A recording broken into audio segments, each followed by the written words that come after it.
Kas sa oled mõelnud, mis on sinu armastuse keel?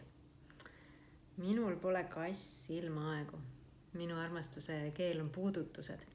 Või vaata, ma ei pannud ilmaaegu raamatu nimeks Hingele pai või Kõhule pai.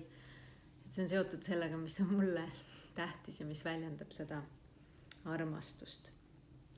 Ja mul on päris huvitav, sest mu lapsel kindlalt ei ole puudutus armastuse märk.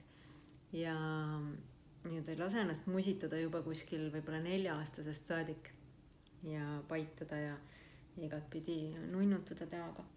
Aga selle jaoks mul on siis kassja, kes nurrub tingimusteta. Ja armastuse keeli on veel. Need on sõnad. Sõnadega võib ka mulle väga hästi südamesse pugeda. Siis on teod. Siis on kingitused või teod ja kingitused vist olid üks ja sama isegi. Ma ei ole eriti värskelt seda raamatut lugenud.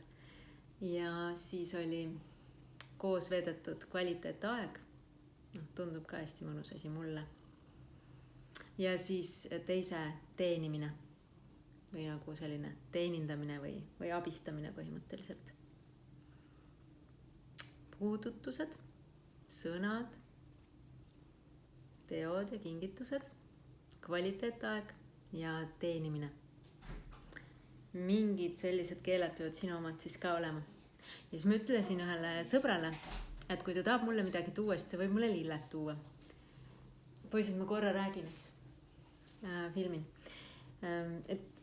Ja siis ma jäin hiljem mõtlema, et ma ütlesin lilled, et justkui oleks minu armastuse keel olnud see teod ja kingitused.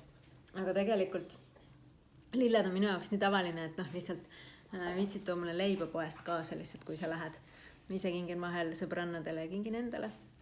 Ja järgmine päev teatas mulle kuller, et lilled on kohal. Ja ma pidin kreepsu saama, sellepärast, et see ei ole üldse, ma üldse ei tahtnud, et see nii oleks. Ja kui ma jõudsin koju, siis ma vaatasin, et selline kimp oli rõdul. Aga mul oli seal kimpu üle 2 korda hea meel. Paula hästi vaikselt on ju. Ühe korra siis, kui ma sain aru, et see ei ole sellelt sõbralt. Yes. Ja teiseks siis, kui need olid ühelt firmalt lihtsalt koostööpartnerid. Ja selles mõttes täiesti neutraalne.